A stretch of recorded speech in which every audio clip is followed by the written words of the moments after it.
I was cheated of safety by my stepfather. I fought back, took revenge, and watched justice lock him. My name is Maria Mills, Sergeant, United States Special Forces.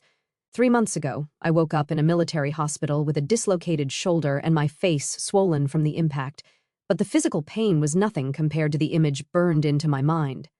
My mother, standing frozen in the doorway of my own apartment, her eyes vacant as she watched my stepfather, Corbin, choke the life out of me. Before I blacked out, I managed to send a 3-letter text message that saved my life. Before I tell you how my military family answered that SOS, let me know where you're watching from. Hit that like button and subscribe if you believe home should be a sanctuary, not a war zone. But it didn't start this way. Long before the battlefields overseas, my first paradise was lost in a quiet suburb of Los Angeles.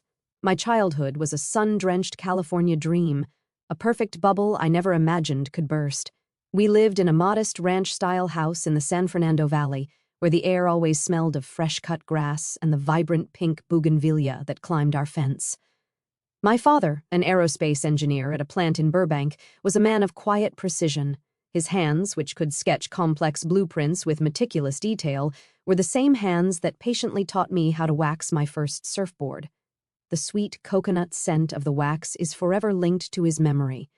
His soul belonged to the ocean. Every weekend, he'd load me and my board into his old Ford Ranger. The dashboard was cracked from a lifetime of California sun, and the radio only picked up classic rock stations. But that truck was my chariot to paradise. We'd drive to Santa Monica, where he taught me to read the waves, to feel the pull of the current beneath my feet. "The ocean can be scary, sweetie," he'd always say, his hand on my shoulder as we watched the sets roll in. "But you never turn your back on it. You face every wave head on." My mother was a high school English teacher who saw poetry in everything. While we were in the water, she'd be on the shore, lost in a thick paperback novel, a serene smile on her face. She was our anchor, the calm center of our perfect universe. I was safe. I was loved. I thought that life, that feeling, would last forever. But perfection is as fragile as glass. It shattered on a gray, drizzly Tuesday afternoon. My father was driving home on the 405 freeway when a semi-truck jackknifed in the rain. He was killed instantly. I remember the 2 California Highway Patrol officers standing on our porch, rain dripping from the brim of their hats. Their faces were grim, their voices practiced and sterile as they delivered the words that vaporized our world. My mother didn't just fall. She collapsed, her body folding in on itself as a sound tore from her throat, a raw, guttural scream of such profound disbelief that it still echoes in the darkest corners of my mind. The months that followed were a colorless fog. Our house, once filled with the smells of my dad's coffee and my mom's baking, now reeked of sympathy lilies and the endless casseroles left by well-meaning neighbors. My mother quit her teaching job. Her world shrank to the 4 walls of her bedroom, the curtains permanently drawn. Most days, she wouldn't even get out of bed. At 12 years old, I became a ghost in my own childhood home. I made myself peanut butter sandwiches for dinner over the kitchen sink. I learned how to use the washing machine by reading the faded instruction manual. I learned to walk on tiptoe, terrified of disturbing the suffocating silence. The financial strain was a slow-moving poison. The life insurance wasn't enough. Red-stamped past-due notices began to appear in the mail. My mother, on the rare days she emerged from her room, moved with a devastating slowness, selling off pieces of our life, first her jewelry, then my father's collection of vintage tools, just to keep the lights on. I'd watch her, a stranger in my mother's body, and feel a desperate, aching helplessness. 2 years after the accident, when I was 14, Corbin Vance walked into our lives. He was a building contractor a neighbor had recommended to fix our leaking roof. He was a big man, filling the doorway with his broad shoulders, radiating an energy our house hadn't felt in years. He had a confident smile and calloused hands that fixed our roof, then a leaky faucet, then a broken gate, refusing to take a dime for the extra work. He brought life back with him, the sound of his hammer, the smell of sawdust, the rumble of his truck in our driveway. It was all evidence that the world was still turning. He started bringing groceries and telling my mom cheesy jokes until she laughed, a real, genuine laugh that startled me. He took her out to dinner. He helped her refinance the house, sorting through the mountains of paperwork that had overwhelmed her. He looked at her one evening and said, A beautiful woman like you shouldn't have to carry all this alone. And I saw a light return to my mother's eyes. He felt like our savior. The day they announced their engagement, Corbin gave me a gift. It was in a small velvet-lined box. Inside was a delicate silver necklace. As he fastened it around my neck, he leaned in so close I could feel the warmth of his breath on my ear. His voice was a low, menacing whisper meant only for me. "Your dad is gone," he murmured. "From now on, I take care of your mom and you, as long as you know your place." A cold dread washed over me, a primal fear that had nothing to do with the cool metal against my skin. It wasn't a promise, it was a threat. A few feet away, my mother watched, her eyes brimming with happy tears, seeing only a man she loved embracing her daughter. She beamed, completely unaware that he had just fastened the first collar around my neck. The night after the wedding was the beginning of the end. I was in my room, my sanctuary, with my dad's old headphones on, trying to find solace in the familiar chords of Tom Petty. The door was suddenly thrown open with a violent bang. Corbin stood there, his large frame silhouetted against the hallway light, his face a mask of fury. He strode in and ripped the headphones from my head. They clattered to the floor. "In this house, we don't live like separate individuals," he snarled, his voice a low growl. "We are a family. Doors stay open unless you're sleeping, you understand?" My heart was pounding so hard I could feel it in my throat. I looked past him, my eyes desperately searching for my mother who hovered in the hallway. "Help me! Say something, please!" But she didn't meet my gaze. She just stared at the worn patch of carpet by my door, her arms wrapped around herself as if she were cold. Her silence was his victory. Her silence was my surrender. In that moment, watching her choose fear over me, I knew the rules had changed. My home wasn't my home anymore. It was his. The years following Corbin's arrival were a slow, suffocating descent. He never laid a hand on me. Not then. He didn't have to. The prison he built wasn't made of steel bars. It was constructed from fear, shame, and my mother's silent compliance. My bedroom door remained permanently ajar, a constant reminder that I had no privacy, no sanctuary. The house grew quiet, the air thick with unspoken rules and the tension of my mother's fear. Life became a performance.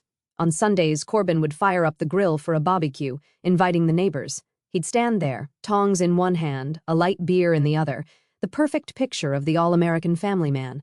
I remember him draping an arm around my mother's shoulders and saying to our neighbor, "I'm a lucky man to have her. She'd be nothing without me." Everyone laughed, thinking it was a joke, but I saw the flicker of pain in my mother's eyes. We both knew it was a statement of ownership. When I was 17, a small crack of light appeared. I won a district-wide literary award for an essay about my father and the ocean. My English teacher, Mrs. Albright, hugged me, telling me I had a real gift. I clutched the certificate, the crisp paper feeling like a passport to a different life, and ran home, desperate to share the good news with my mom. I found her in the kitchen with Corbin, who was sitting at the table nursing a beer. "Mom, look," I said, my voice trembling with excitement. She turned, a genuine smile gracing her lips, but it vanished when Corbin looked up. "Let me see that," he said, his voice flat. I reluctantly handed him the certificate. He scanned it, his eyes lingering on my essay's title, a muscle twitching in his jaw. A slow, contemptuous smirk spread across his face. "Literature? What are you going to do with this? Write greeting cards for a living?" He tossed it onto the counter like trash and looked at my mother. "Ara, this is your fault. You keep filling her head with this useless, artsy nonsense." The air went still. This was the moment for her to be my mother, to defend me. I held my breath, my gaze locked on her, pleading. She flinched as if he'd struck her. She wouldn't look at me.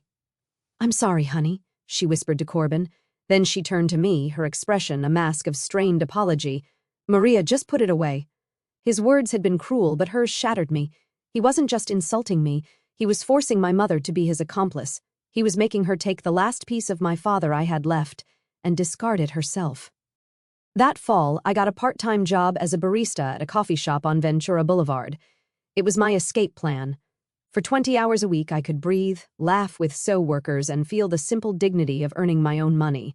My first paycheck was only $94, but holding it in my hand, I felt like a millionaire. It was a secret seed of freedom. I walked into the house that Friday, my heart soaring, but it plummeted the moment I saw him. Corbin was sitting at the kitchen table, waiting. In front of him was a composition notebook. "Give it here," he commanded. My hand trembled as I gave him the check. He endorsed it, then pushed the notebook towards me. "Write it down. Every penny, date, hours, total." He tapped the page. "From now on, this all goes to me. You think the electricity, the water, the food you eat falls from the sky? You live under my roof. You eat my food. You contribute." He turned my hard-earned money, my ticket out, into rent for a prison cell. The final wall of that prison slammed shut on my 18th birthday. My mother, in a small act of rebellion, had spent the day making my favorite dish, a rich, bubbling lasagna. It was her way of saying, "I love you," without speaking the words. As we sat down, Corbin slid a plain manila envelope across the table. It wasn't a birthday card. Inside was a filled-out application for the local community college. He'd already chosen my major administrative assistant. "This is your future," he announced. "Time to be realistic. You'll go to school, live at home, and get a job to help this family." Tears welled in my eyes. "I want to study journalism," I choked out. "I want to go to a university away from here." He slammed his fist on the table, making the glasses jump. "Don't be ungrateful," he roared, his face turning red. "Who do you think you are to make demands? Your mother doesn't even have a job." That night, long after the house had fallen silent, I heard the TV in the living room. It was Oprah's voice. I crept out and saw her on the screen. "Turn your wounds into wisdom," she said. The words hit me with the force of a physical blow. Wisdom! I slipped into my mother's room. Corbin was snoring. She was sitting by the window, a silhouette against the distant, glittering lights of the valley. "Mom," I whispered, my voice breaking, "why do you let him do this to us?" For the first time, she didn't offer an excuse. She turned, and I could see the sheen of tears on her face. Her voice was a ragged, broken whisper. "Because I'm scared, Maria. I'm terrified of being alone. I'm terrified I can't provide for you. At least, he's here." She reached out and took my hand, her fingers cold and trembling. "You're stronger than me," she said, her eyes finally meeting mine, filled with a terrible, desperate clarity. "Don't you let him break you like he broke me. Go, save yourself." It wasn't a mother abandoning her child. It was a prisoner begging her cellmate to find a way to escape. And in her desperate plea, she gave me the only permission I ever truly needed. My mother's words that night, "Go, save yourself," became the fuel for a fire I didn't know I had. They were the permission I'd been waiting 6 years to receive. The next morning, I told Corbin I was going to the library to study for finals. Instead, I took 2 city buses across the valley to the Armed Forces recruiting office in Van Nuys, a sterile, unassuming building tucked into a strip mall. The room smelled of stale coffee and industrial-grade cleaner. Posters of determined-looking soldiers in pristine uniforms lined the walls, their gazes fixed on some distant horizon. The recruiting sergeant, a man named Sergeant Miller, had a face like carved granite, but kind, weary eyes. He listened patiently as I gave him the sanitized version of my story, that I was looking for a challenge, a purpose, a way to become strong. He laid several brochures on his metal desk, Army, Navy, Air Force. Then he pushed one forward. It was for the Special Forces. The cover showed soldiers rappelling from helicopters, navigating dense jungles, their faces grim and focused. The images depicted a brutal, unforgiving world. I didn't feel fear. I felt a profound sense of recognition. This was a hell I could choose. "This path will try to break you, kid," Sergeant Miller said, his voice a low gravel. "I know," I replied, my own voice steady, "but I'm used to being broken." There was one major hurdle. I was still a few months shy of 18. I needed a parent's signature. That piece of paper felt like the final, insurmountable wall. I carried the enlistment pack home in my backpack, its weight feeling heavier than any textbook. That night, I waited until I heard Corbin's F-150 rumble out of the driveway. He was heading to a sports bar with his friends. I found my mom in the living room, quietly reading. My hands trembled as I pulled the papers from my bag and laid them on the coffee table in front of her. She picked them up, her brow furrowed in confusion. She read every word, every line, and with each page she turned, the color drained from her face. When she finished, she looked at me, her eyes a maelstrom of terror and love. It was a horrifying choice I was forcing her to make, my safety in the present versus my chance at a future. "They'll hurt you, Maria," she whispered, her voice cracking. "It hurts more here," I said softly. and the simple truth of those words hung in the air between us. She looked away, out the window and into the dark street, as if searching for an answer out there. She was silent for a full minute that felt like an eternity. Then she picked up the pen from the end table. The blue ink of her signature, R.A. Mills, trembled on the dotted line. It was the bravest thing I had ever seen her do. She couldn't escape the cage herself, but with one shaky stroke of a pen, she had just unlocked the door for me. I decided to tell Corbin the next evening at dinner. I needed to do it on my own terms, to face him not as a child asking for permission, but as a young woman informing him of a decision. As I explained my enlistment, his face cycled through a series of emotions, first confusion, then disbelief, and finally a surge of pure, violent rage. He shot up from his chair, sending it crashing backward onto the linoleum floor. "You think you're what? Some kind of soldier?" he screamed, flecks of spittle flying from his mouth. "You're mine. You live in my house. You breathe my air. You're not going anywhere." He raised his hand, a motion that had always made me instinctively flinch and cower, but not this time. I stood my ground, my feet planted, my gaze unwavering. "You don't own me," I said, my voice cold and hard as steel. "And this isn't your house. It was bought and paid for with my father's life insurance money." His eyes blazed with a murderous fire, but my stillness, my refusal to be intimidated, threw him off balance. For the first time, he saw not the scared little girl he could control, but a stranger he didn't recognize. He saw a threat he knew he had lost. The day I left, the air in the house was as thick and heavy as lead. While I packed a small duffel bag in my room, Corbin sat in the living room staring at the TV, his presence a sullen, hateful lump in the center of the house. In a final act of petty cruelty, he kicked over a small box of keepsakes I had set by the door, a few old photos, a seashell from Santa Monica. "You're taking nothing from here but your own failure," he spat. I ignored him, but I did retrieve one small, faded photograph from the floor, a picture of my father, young and proud, in his Navy dress uniform. I slipped it into my pocket. The will to fight was in my blood. At the door, my mother pulled me into a fierce, desperate hug. She didn't cry, but I could feel her whole body trembling against mine, a silent storm of grief and fear. She pressed a crumpled envelope into my hand. Inside, I later found, was $200 in cash she must have saved dollar by dollar over months. "Be strong," she whispered into my ear, her last command to me. As I walked down the driveway toward the Greyhound bus that would take me to the processing station, I didn't look back. I couldn't. I boarded the bus, found a seat by the window, and only then did I allow myself to look. That moment on the bus was the loneliest I've ever felt in my entire life. It was the price of my freedom. If you've ever had to make a heartbreaking choice to save yourself, please hit that like button to show a little support. And in the comments below, just type the words, "You are not alone," so that anyone else feeling that way today can see it. I only looked in the rearview mirror, watching my mother's small figure shrink, still standing there at the edge of the lawn until she was just a blurry dot against the backdrop of the house I'd once called home. I was finally free, but I had never felt so alone. Special Forces selection and training at Fort Bragg, North Carolina, was a purpose-built hell on earth. From the moment we stepped off the bus, we were systematically dismantled. The drill sergeants, with voices like gravel grinders, screamed into our faces, pushed our bodies past every conceivable limit of physical and mental endurance. They broke us down day after day in the humid Carolina heat, in the freezing mud, in the dead of night. They wanted to shatter us into a million pieces. But there was a fundamental difference. Corbin broke me to destroy me. They broke me to rebuild me stronger than before, piece by piece. Every morning at 0400, when the alarm blared and my entire body screamed in protest, when every muscle felt like shredded glass, I would see Corbin's smug, hateful face in my mind, and I'd get up. This pain was different. This pain was my choice. It had a purpose, and most importantly, it had an end date.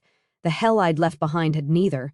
During the worst moments of exhaustion, a quote from General Patton I'd read once would echo in my head, "Accept the challenges so that you can feel the exhilaration of victory." This was my challenge. Victory was my escape. For the first few weeks, I felt utterly alone. A California girl adrift in a sea of hardened recruits from all over the country. My primary competitor was a woman named Sloane. She was from a dusty ranch town in West Texas, tough as a $2 steak and just as lean. She spoke in short, clipped sentences and had a stare that could cut through steel. We were rivals, constantly trying to outrun, outshoot, and outlast each other. That all changed during a land navigation exercise deep in the Uwharrie National Forest. We were on a grueling 20-mile ruck march, each carrying 60 pounds of gear. About 12 miles in, my foot slipped on a wet rock, and I felt a sickening pop in my ankle. Pain, white-hot and blinding, shot up my leg. I collapsed, the weight of the pack driving me into the mud. This is it, I thought. I'm done. I expected Sloane, who was right behind me, to just run past. That's what we were trained to do, focus on the mission, complete the objective. But she stopped. She didn't say a word. She just knelt, pulled a field dressing from her pack, and expertly fashioned a temporary splint around my ankle with 2 sturdy branches. Then she hoisted my pack onto her own shoulders, 120 pounds of dead weight, and looked down at me, her face impassive. "Get up, La," she grunted. "We leave no one behind." That night, huddled by a small, smoky fire, our uniforms soaked and caked with mud, we shared a cold can of spaghetti. She never mentioned my injury or her sacrifice. We just sat in a comfortable silence, watching the flames. For the first time in 6 years, the crushing weight of loneliness lifted from my shoulders. I wasn't just a survivor anymore. I was part of a team. I had an ally. Our commanding officer was Captain Eva Rostova, a woman with piercing gray eyes and a reputation for being unbreakable. She rarely smiled and never gave praise. Her approval was a currency more valuable than gold, and none of us felt we had earned it. At the end of our training cycle, during our final one-on-one evaluations, I sat across from her in her Spartan office, my back ramrod straight. She stared at my file for a long moment, then looked directly at me, her gaze so intense it felt like she was x-raying my soul. "Mills," she said, her voice calm and even, "your file says you came here running from something. Lots of people do. They usually don't last." She leaned forward slightly. "But what I've seen isn't a runner. I've seen a fighter. You don't just survive, Mills. You adapt, you overcome, and you refuse to quit." She closed my file with a soft thud. "Welcome to the team." Her words hit me harder than any physical blow ever had. It wasn't praise. It was an acknowledgement. It was a statement of my value, earned through grit and sweat and pain. It was the validation I had craved my entire life, not from the family who should have given it freely, but from a woman who had seen the warrior I was forged into becoming. It was worth more than any medal. After graduation, I was assigned to a base on the West Coast, close enough to feel the Pacific breeze again, but a world away from the life I'd left behind. I was given a small one-bedroom apartment in the on-base housing complex. It was beige and boring with government-issue furniture, but it was all mine. The first time I went to the grocery store, I just stood in the middle of the cereal aisle, overwhelmed. I could buy anything I wanted. I could eat whenever I was hungry. There was no one to monitor my choices, no one to demand my receipts, no one to judge me. It was a simple, profound freedom. That night, I built up the courage to call home. My mother answered on the second ring, her voice a hushed, anxious whisper. In the background, I could hear the tinny sound of a TV sitcom, Corbin's Show. "Mom, it's me. I'm okay," I said, trying to inject a brightness into my voice that I didn't quite feel. "I graduated. I have my own place now." There was a long pause on the other end of the line, so long I thought she might have hung up. I could hear her quiet, shallow breaths. Then her voice, thick with unshed tears, came through the receiver. "I'm so glad, baby," she whispered before quickly adding, "I have to go." The line went dead. I stood there in my empty, quiet apartment, the silence buzzing in my ears. I knew she was proud. I knew she was relieved. But she couldn't say it. She was still a prisoner, and her warden was in the next room. For a while, my new life fell into a rhythm that felt blessedly normal.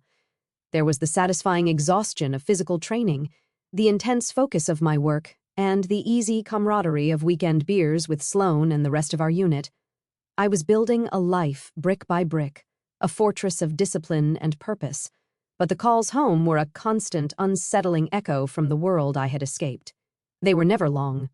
My mother always spoke in short, clipped sentences, her voice tight with tension that traveled across the phone lines. Whenever I asked if she was okay, the answer was always the same rehearsed line, I'm fine, honey. Then she'd quickly change the subject.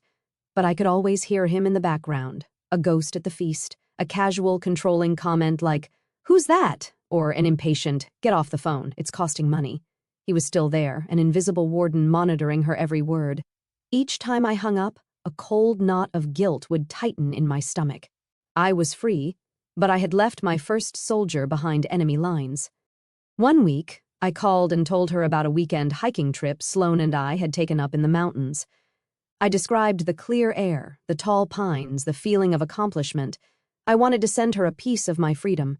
She listened, her responses vague and distracted. Then she said something that made the hair on my arm stand up. "That's nice, dear," she murmured. "Over here, Corbin just finished the new fence. It's very tall." The way she said it, not with pride, but with a flat, hollow resignation, told me everything. He wasn't just fixing the property, he was reinforcing the walls of her prison. That Christmas, a card arrived in a familiar, shaky cursive. Inside was a photo of my mother standing in front of a sparsely decorated Christmas tree. She was smiling, but it was a brittle, paper-thin smile that didn't reach her eyes. They looked tired, haunted. And then I saw it. Tucked just beside her temple, almost hidden by her hairline, was a faint, yellowish-purple bruise clumsily concealed with a thick layer of foundation. The air rushed out of my lungs. My heart hammered against my ribs with a cold, sickening dread. The psychological warfare had escalated to a physical front. He was no longer content with just breaking her spirit. Now he was breaking her body. I called her immediately, my hands shaking so badly I could barely hold the phone. I didn't waste time with pleasantries. "The bruise on your face, Mom," I said, my voice low and tight, in the Christmas picture. There was a long, dead silence on the other end of the line. I could hear her breathing, shallow and quick. Then her voice, small and frail, came back. "Oh, I just fell on the stairs. Honey, you know how clumsy I am. The lie was worse than the truth would have been. It was so transparent, so pathetic. It told me she was not only a victim but was now actively protecting her abuser. The invisible walls around her were no longer just his creation. She was now helping to maintain them herself. "I'm coming home," I said, the decision forming and solidifying in an instant. The reaction was immediate and visceral. "No, don't, Maria, please," she begged, her voice rising in sheer panic. "You can't. It will only make things worse. Corbin, he won't like it." Then I heard his voice, a low growl from somewhere behind her. He must have wrenched the phone from her hand. "What's she going to do?" he snarled into the receiver, his voice dripping with contempt. "Call the cops? Who's going to believe some runaway kid who joined the army?" The line went dead. I sat there in my sterile, quiet apartment, the dead phone still pressed to my ear. The freedom I had fought so hard for, the strength I had built, the new life I had forged, it all felt like a bitter illusion. I was a sergeant in the United States Special Forces, capable of handling threats most people couldn't even imagine, but I was utterly powerless to save my own mother. I was free, but she wasn't, and he was using her to mock me, to remind me that no matter how far I ran, his shadow still reached me. That night, Sloane found me in the on-base gym, punishing a heavy bag with a ferocity that bordered on madness. Sweat and tears streamed down my face as I told her everything, the phone calls, the photograph, the threat. She just listened, her expression unreadable, letting me exhaust my rage and my grief. When I finally slumped against the bag, my knuckles raw and my lungs burning, she put a steady hand on my shoulder. "You can't save someone who doesn't want to be saved, Mills," she said, her Texas drawl straightforward and devoid of pity. "But you can damn well show them there's a lifeboat waiting." She paused, her grip tightening slightly. "And you're not that 18-year-old kid anymore. You're a sergeant. You're trained to walk into hostile situations and neutralize the threat. Think of this as just another mission, a personal one." Her words cut through my despair like a laser. She was right. I had been thinking like a daughter, like a victim. It was time to start thinking like a soldier. I wasn't going back there to plead or to reason. I was going back to extract a friendly who was trapped in a hostile environment. That night, I sat down at my government-issue laptop, the glow of the screen illuminating my determined face. I opened a web browser and, with 3 decisive clicks, I booked a one-way ticket to Los Angeles International Airport. The mission was a go. As the taxi pulled up to the curb, I felt a knot tighten in my stomach. It was the same house, the same faded blue trim, the same overgrown bougainvillea bush I remembered, but it felt alien, shrouded in a gloom that had nothing to do with the overcast sky. I paid the driver and walked up the familiar concrete path, my duffel bag feeling impossibly heavy. On the flight, I had steeled myself for this, repeating a Bible verse my grandmother used to read to me, a line that felt more like a combat mantra than a prayer. Yea, though I walk through the valley of the shadow of death, I will fear no evil. My mother opened the door before I could knock. She was so much thinner than I remembered, her bones sharp beneath her thin sweater. Dark, hollowed-out circles shadowed her eyes. She pulled me into a hug, but it was a quick, bird-like embrace, brittle and full of fear. "You shouldn't have come," she whispered, her eyes darting nervously toward the interior of the house.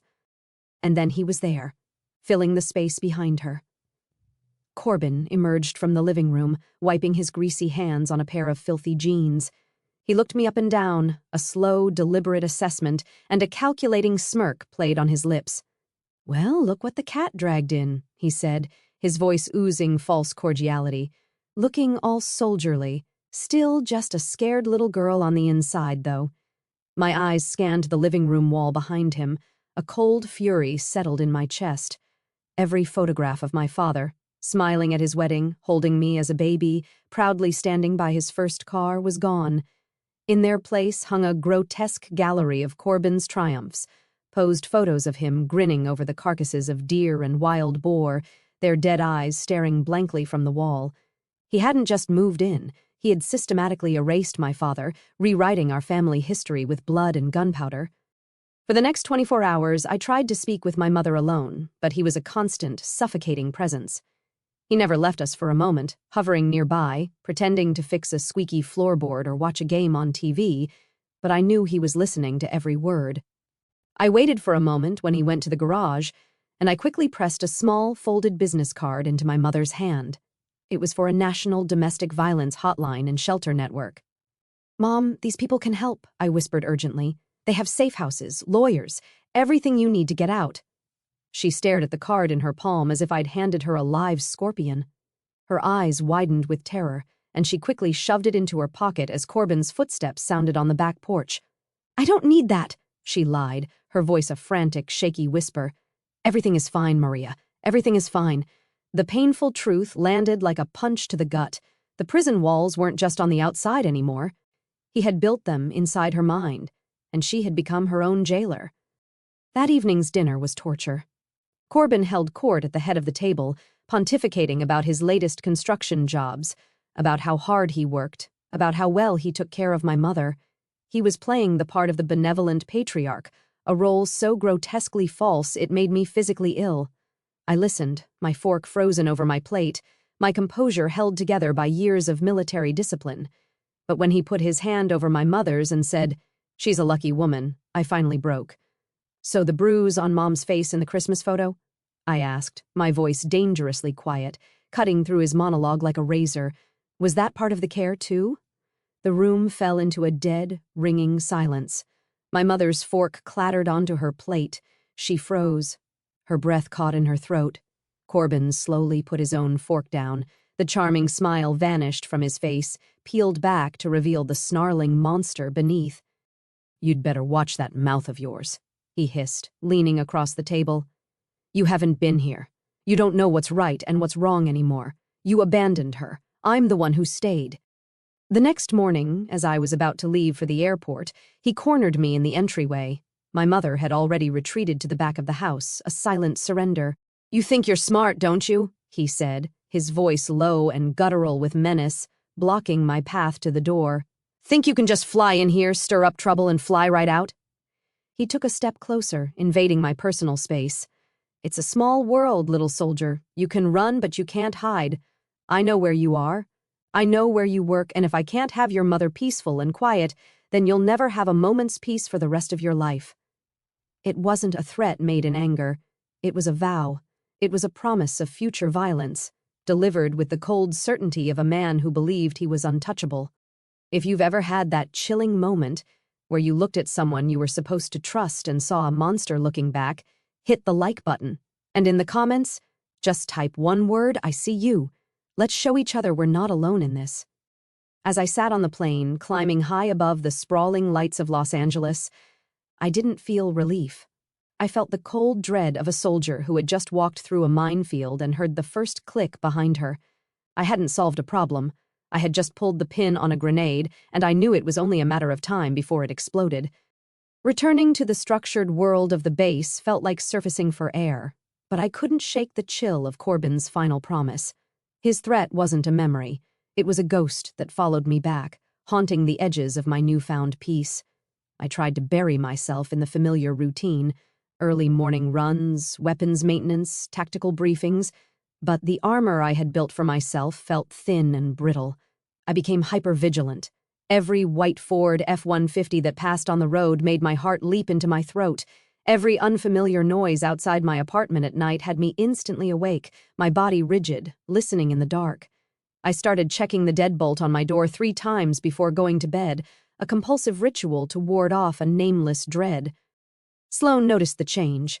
We were at the shooting range one afternoon when my hands trembled slightly as I reloaded a magazine. "He's in your head, Mills," she said, her voice low and direct, not taking her eyes off her own target. "That's his battlefield. Don't let him win there." I tried to take her advice. I focused on my training, on my duties, on the solid, predictable reality of military life. I looked at my uniform hanging in my closet. The crisp lines, the neatly pressed fabric, the sergeant stripes on the sleeve. It was a symbol of who I was now, not the helpless girl I used to be. But the fear that was programmed into me as a child was a difficult monster to cage. 2 weeks after my return, the first tremor hit. My phone rang late one night. It was my mother. Her voice was a frantic, broken whisper, words tumbling over each other in a rush of panic. "Corbin, he's gone. He left hours ago. He said he had business to take care of. Maria, he took his hunting rifle. The line went dead. I called back immediately, again and again, but the phone went straight to voicemail. A cold sweat broke out across my skin. I went straight to Captain Rustova and reported the call as a potential threat. She took it seriously, her face grim, but without a direct, explicit threat against me, there was nothing the military police could officially do. "Stay alert, Sergeant," was all she could say, her eyes conveying a warning her words could not. "Keep your head on a swivel." That night, my personal cell rang. The screen read, "Blocked number." My blood ran cold. I hesitated, then answered, my voice a tight whisper.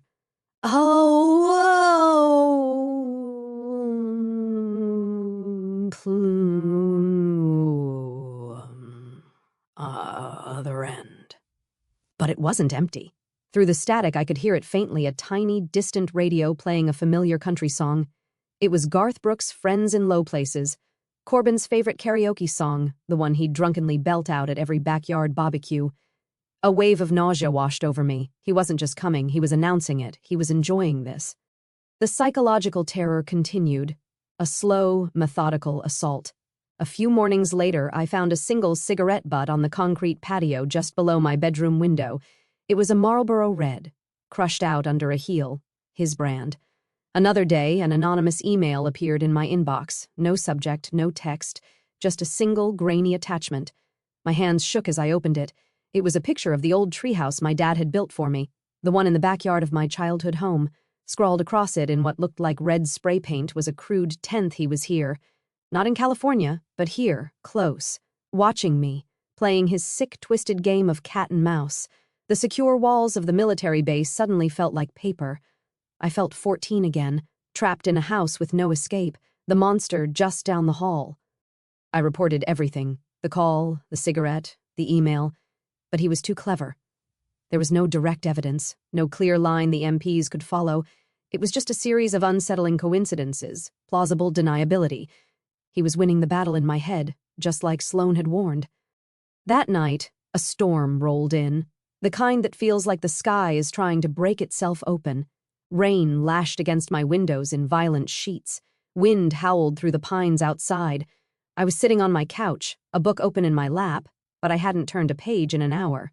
My eyes were glued to the front door, to the deadbolt I had checked 3, 4, 5 times. Around 10 o'clock there was a knock. It wasn't loud or aggressive. It was soft, almost polite. Tap, tap, tap. I froze, my entire body going rigid. Every nerve ending was screaming. "Who is it?" I called out, my voice sounding thin and shaky even to my own ears. No answer. Only the roar of the wind and the drumming of the rain. My heart was a frantic bird beating against my ribs. I crept to the door and peered through the peephole. Nothing. Just the rain-swept, empty walkway, illuminated by a flickering porch light. It was just the wind, I told myself. A branch hitting the door. I took a deep, shuddering breath and turned away from the door, my body weak with a strange mixture of relief and adrenaline. And in that exact moment, the world exploded. A deafening crack of splintering wood and metal echoed through the small apartment. The entire door blew inward, torn from its hinges as if kicked by a mule, and he stood there, framed in the doorway, drenched and wild, the storm raging behind him. His eyes were bloodshot, burning with a pure, unadulterated madness. "I told you!" he roared over the thunder, a terrifying grin spreading across his face. "You can't hide!" For a single frozen nanosecond, the 12-year-old girl who had watched her mother collapse in grief screamed in terror. But then, a decade of brutal, relentless training slammed a door on that girl and took command. Fear was instantly vaporized by a tidal wave of pure adrenaline. Conscious thoughts ceased. The body, honed by thousands of hours of repetition, simply reacted. As Corbin lunged, a wild beast roaring into the sanctuary of my home, I didn't retreat. My feet automatically set into a combat stance. I pivoted on the ball of my left foot, letting his own forward momentum become my greatest weapon. I dropped my center of gravity, got my hips underneath his, and executed a hip throw I'd practiced until it was as natural as breathing. He was a wall of enraged muscle, but physics is a stubborn equalizer. He crashed sideways over the cheap particle board coffee table I'd assembled myself just a month prior. It exploded into a shower of compressed sawdust and splintered laminate, the sound like a gunshot in the small room. But this wasn't a controlled training environment with padded mats and a referee. This was a cramped apartment filled with furniture, and my opponent was a man fueled by a decade of festering hatred. He rose from the wreckage with a guttural roar, a jagged piece of the broken table jutting from his forearm. He barely seemed to notice. He charged again, not like a man but like a bull, head down, all brute force, intent on goring me. My small living room became a cage, and the fight devolved from disciplined technique into a desperate, primal struggle for survival. We crashed into the wall, the impact rattling a framed photo of my training graduation to the floor. Glass shattered. I drove my knee hard into the side of his thigh, aiming for the femoral nerve, a strike designed to deaden a leg. He grunted in pain, but his grip on my fatigues only tightened. He used his sheer mass to lift and throw me across the room. I landed hard against the leg of the sofa, the air knocked from my lungs in a painful gasp. He was on me in an instant, his weight crushing. I tasted blood in my mouth. His fists were like cinder blocks, raining down blows that were clumsy but powerful. I raised my arms to shield my face, the impacts jarring my teeth, my skull rattling with each connection. I tried to put him in an armbar, a triangle choke, anything to neutralize his strength. But he was too strong, his rage giving him a terrifying, inhuman power. He landed a clean punch to the side of my head, and the world flashed a brilliant, painful white. Another blow caught my shoulder at a bad angle, and I felt a searing, sickening pop as it dislocated, my left arm going numb and useless beneath me. My vision started to blur, the edges turning a fuzzy gray. And then, through the haze of pain and disorientation, I saw her. Over Corbin's heaving, sweat-soaked shoulder, framed in the ruined doorway against the raging storm, was a silhouette. My mother. He must have forced her to drive the 2,000 miles with him, a terrified hostage on his quest for revenge. She was just standing there, her face a blank, emotionless mask, her eyes as empty and dead as a porcelain doll's. She didn't scream for help. She didn't move to intervene. She didn't do anything. She just watched as her daughter was being beaten to death on the floor of her apartment. That sight, her vacant stillness, hurt more than any of his punches. It was the final, ultimate betrayal, a wound deeper than any fist could inflict. "You're just like your father," Corbin bellowed, his voice and his face a contorted mask of fury. "Stubborn and useless." His words, meant to be the final nail in my coffin, instead struck a spark. They ignited the last ember of defiance in my soul. I wasn't just fighting for my own life anymore. I was fighting for my father, for his memory, for his honor that this man had spent years trying to erase. With a final, desperate surge of strength, I bucked and twisted. But it was useless. My body was failing. He was too heavy, too anchored. He grabbed a thick handful of my hair and brutally slammed my head against the hardwood floor. Stars exploded behind my eyes. The world tilted sideways. He shifted his weight, pinning my arms with his knees, and then his huge, calloused hands, the same hands that had once pretended to fix our home, closed around my throat. "You took everything from me," he hissed, his face inches from mine, his breath a foul, hot wave of whiskey and rage. The pressure mounted, a crushing band of iron. My airway slammed shut. My lungs burned, screaming for oxygen that wasn't there. Black spots danced in my vision, growing larger, merging, consuming the world. I felt myself sinking, drowning in a cold, dark, silent ocean. This was it. This was the end. He had won. He was finally extinguishing me, just as he had extinguished my mother's spirit all those years ago. My body started to go limp, the last of my fight draining away.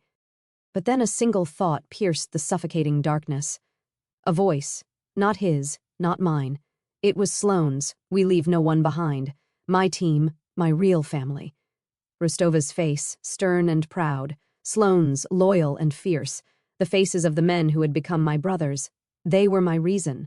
They were my anchor in the storm. With a final, convulsive twitch of pure will, my one good arm, my right arm, flailed weakly on the floor beside me. My fingers brushed against something cool, smooth, and hard.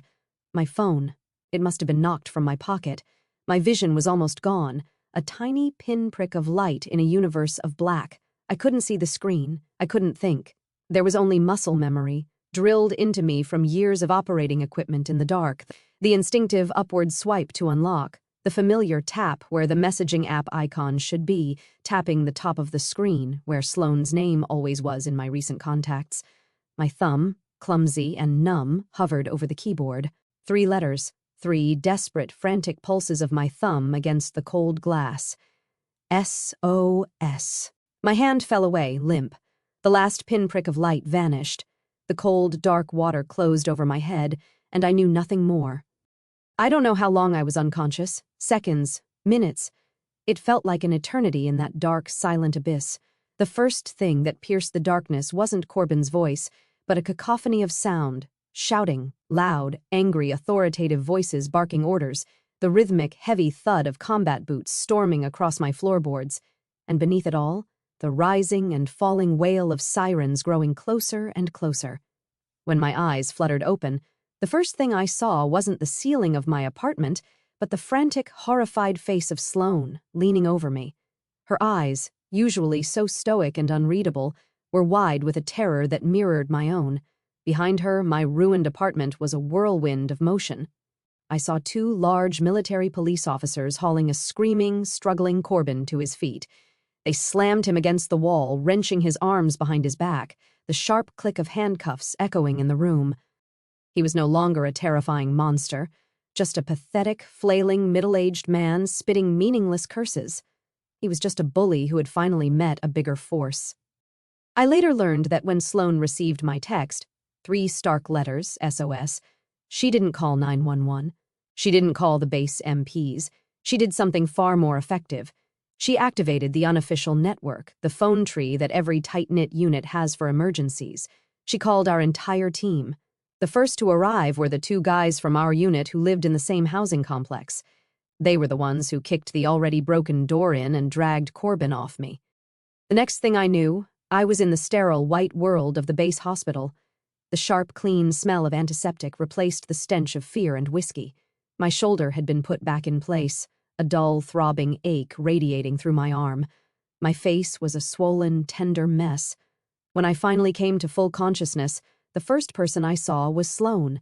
She was asleep in a hard plastic visitor's chair pulled right up to my bedside, her head slumped against her chest, still in her mud-stained fatigues from a field exercise.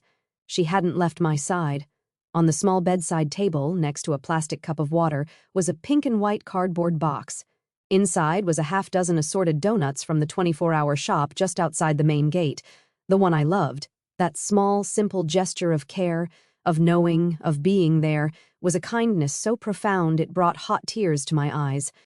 A few hours later, I had more visitors. Captain Rostova and the base commander, a full colonel named Thorne, walked into my room. Colonel Thorne was an imposing man with a chest full of ribbons and a voice that commanded attention without ever having to be raised.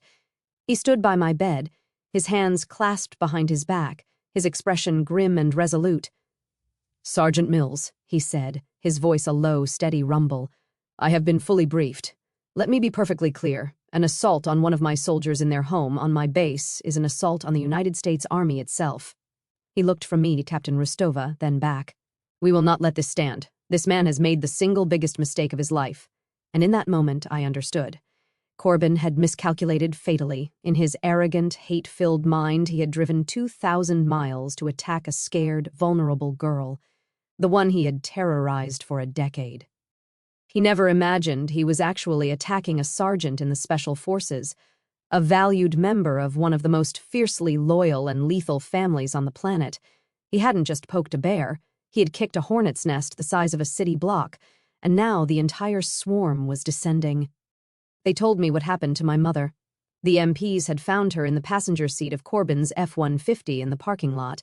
She was catatonic, huddled into a small ball, trembling uncontrollably and unable to speak, a complete psychotic break. The paramedics had taken her to the psychiatric wing of the same hospital. Later that day, a nurse wheeled me down the hall. I saw her through a small, reinforced glass window in her door.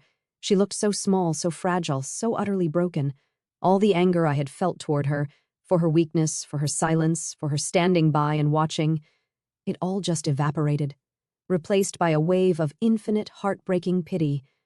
She was a casualty of this war, too, a prisoner of war who had been on the battlefield far longer than I had. Corbin hadn't just tried to kill me that night, he had succeeded in destroying what was left of her. A few days later, when the swelling in my face had gone down and I could sit up without the room spinning, a woman in a crisp dress uniform entered my room. She had sharp, intelligent eyes and a no-nonsense demeanor. "Sergeant Mills, I'm Captain Monroe," she said, her handshake firm and confident. "I'm with the JAG Corps. Colonel Thorne has personally assigned me to your case." She sat down in the chair Sloane had vacated. "We are going to prosecute Corbin Vance to the fullest extent of the Uniform Code of Military Justice and Civilian Law. He assaulted a service member on a federal installation. The charges will be extensive." She placed a small digital voice recorder on the bedside table. "But to build the strongest possible case, I need you to tell me everything. Start from the very beginning. Don't leave a single detail out." I took a deep, shaky breath and looked at the small black device. For the first time, I wasn't telling my story as a victim whispering in the dark. I was telling it as a witness, as a soldier, as a survivor. And I knew the final battle was just beginning. The military tribunal wasn't what I had imagined. There was no dramatic shouting, no last-minute confessions. There was only the cold, methodical presentation of the truth.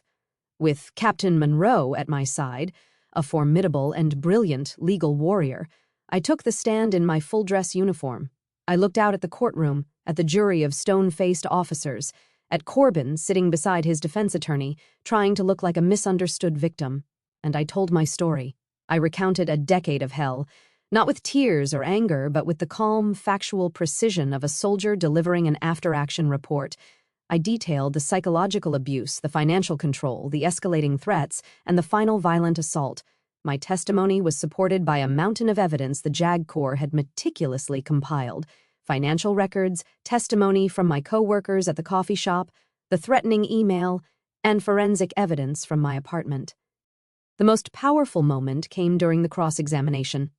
Corbin's lawyer tried to paint me as a troubled, rebellious teenager, an ungrateful stepdaughter who had run away from a loving home. "Isn't it true, Sergeant," he asked, his voice dripping with condescension, "that you had a history of defying Mr. Vance's authority?" Before I could answer, a quiet sound came from the gallery. I glanced over. In the front row, Sloane, Captain Rostova, Colonel Thorne, and a dozen other soldiers from my unit, my family, all rose to their feet in silent, unified protest. They didn't say a word. They just stood there, a formidable wall of decorated uniforms, their collective gaze fixed on the defense attorney. It was a silent, powerful rebuke, a testament of support that spoke louder than any objection. The lawyer faltered, stammered, and quickly concluded his questioning. When it was Corbin's turn to testify, his lies crumbled under Captain Monroe's relentless questioning. He was no longer a monster. just a small, pathetic man whose carefully constructed facade had been torn away. The jury deliberated for less than an hour. The verdict came back guilty on all charges: attempted murder, aggravated assault, interstate stalking. The judge sentenced him to the maximum penalty, ensuring he would spend the rest of his life in a federal prison. Justice wasn't a fiery act of revenge. It was the cold, quiet click of a prison door locking shut. A few months later, my mother was released from the treatment facility. She was fragile but clear-eyed, the fog of fear finally beginning to lift. We agreed to meet at a small, quiet park overlooking the ocean in Palos Verdes, a place my father had loved. We sat on a bench watching the waves crash against the rocks below, the salty air cool on our faces. For a long time, we just sat in silence. "I'm sorry, Maria," she finally said, her voice quiet but steady, her gaze fixed on the horizon. "I was so scared for so long. I was too scared to be the mother you needed." Tears I didn't know I still had pricked my eyes. I reached over and took her hand. It was thin, but her grip was firm. "I know, Mom," I said, "and I'm sorry I had to leave you." We didn't need to say anything else. In that shared silence, with the sound of the ocean as our witness, we began to slowly, carefully rebuild the bridge that had been destroyed so long ago. The wounds Corbin inflicted left scars. But as Oprah had once said, "You can turn your wounds into wisdom." My pain gave me a new purpose. With the full backing of Colonel Thorne and the Army, I started a pilot program called Operation Safe Harbor. It's a confidential hotline and support network for service members and their families who are silently battling domestic abuse. The military trains us to fight enemies overseas, but sometimes the most dangerous enemy is the one sleeping in the bed next to you. I use my story, the signs I missed, the patterns of control, the escalation, to train commanding officers and senior NCOs on how to recognize the subtle red flags of abuse, how to intervene safely, how to get a soldier and their family the help they need before it's too late. The wound Corbin gave me was meant to be a mark of his power. Instead, I transformed that scar into a shield for others. My story, the one you've been listening to, is over. But my journey isn't. Today, I still serve, but my battlefield has expanded. Sometimes on the weekends, my mother and I will drive out to Santa Monica Beach. She'll bring a book, just like she used to. I don't surf anymore, but I sit with her on the sand, feeling the warmth of the California sun on my face. Corbin tried to drown me in his darkness, but he failed. He didn't understand that sometimes it's from the deepest, darkest places that you find the strength to create a dawn of your own making. My legacy won't be the story of how I survived his attack. My legacy will be the people I helped find their own dawn. Thank you for listening to my story. The truth is, there are millions of us survivors who have walked through the fire and are still healing from the scars. If my journey has resonated with you, you are not alone. This channel is a place for our stories to be heard and our strength to be shared. Please subscribe and join our community, because every time one of us stands up and speaks our truth, we light the way for someone else who is still lost in the dark. Be the light. I'll see you in the comments.